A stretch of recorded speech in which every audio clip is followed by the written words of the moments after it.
Hello all, I am Shilpa Pimpalkar, working as Assistant Professor in the Department of Computer Engineering at AISSMS Institute of Information Technology. I welcome you all for this session. I am going to demonstrate execution of cursor using MySQL. Let's understand why you need cursor and how to write cursor using MySQL. You need cursor to iterate over the result set. You can use MySQL cursor in stored procedure, stored function and trigger. For execution of cursor using MySQL, you need to follow some steps. Let's see what are those steps. First step in declaration of cursor is a declare cursor. This is syntax for declaration of cursor. Cursor declaration must be after any variable declaration. If you declare cursor before variable declaration, MySQL will issue an error. As demonstrated in this example, here declare is a keyword, my cursor is a name of cursor, this cursor is a keyword, and always cursor declaration is associated with select query. Here I am taking example of select query which is applied on EMP table. Next step for creation of cursor after declaration is open cursor. Open statement initializes the result set for cursor. Therefore, you must call the open statement before fetching rows from the result set. This is syntax for opening the cursor. You need to use this open my cursor. Since I have declared this with my cursor name, I need to use same name here for opening. Third step is to fetch the cursor. Fetch statement is used to retrieve next row pointed by the cursor and move the cursor to the next row in the result set. This is syntax for fetching cursor. Fetch cursor name into variable list. In this example, we need to write fetch my cursor name which we have used at the time of declaration. Next, ename1 is varchar type of variable which is declared before creating this cursor. Finally, close the cursor. So for closing cursor, you can use this syntax close cursor name.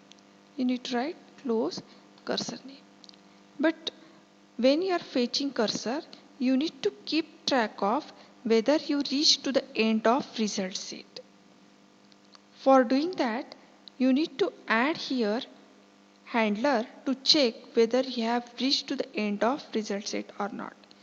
When working with MySQL cursor, you must declare a not found handler for checking whether you have reached to the end of result set or not. So this is syntax for declaring a not found handler. Declaring handler for not found condition. See, this not found handler handles the situation when cursor could not find any row. Because each time you call fetch state, cursor attempts to read the next row in the result set. When cursor reaches the end of result set, it will not be able to get the data and condition is raised. The handler is used to handle this condition. So if you reach to the end of result set, it will indicate yes condition here that not found, result set not found, and you can close the cursor. If still more records are there to be processed, then condition will be false and you need to fetch the cursor. Now let's see how to write cursor in MySQL. Cursor is always declared inside some procedure. So here we are creating procedure display EMP list. We are going to declare cursor based on select query which is working on EMP table. Select ename from EMP. As we have discussed, there are some steps which need to be followed for execution of cursor. You need to declare cursor. Here we are declaring cursor which is associated with select query, select ename from EMP. Next, we need to open the cursor. We are opening here. we need to fetch the cursor. We are fetching here cursor rows one by one into variable ename1. We have included this fetch statement inside loop. So this particular loop will get executed until it reaches to the last record in result set. For checking whether record is present or not in result set, we are using here not found condition.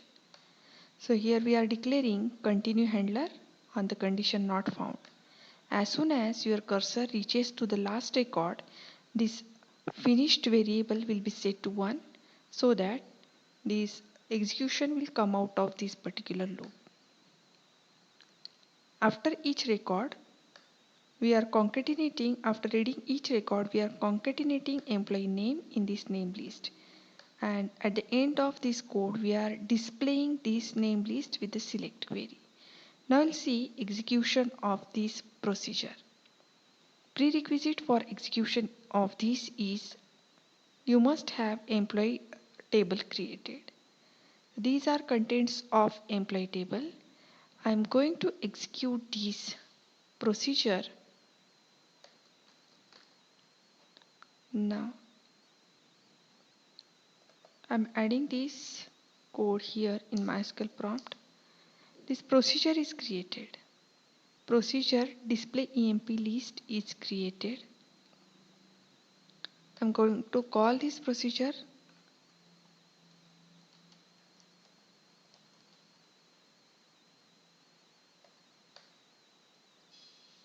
For calling this procedure, you use call display emp list. Same syntax I need to follow here. So it is displaying contents of this emp table. You can cross check, select star from emp. In the same sequence it is getting displayed. So these names are concatenated and displayed here. Thank you for watching the video.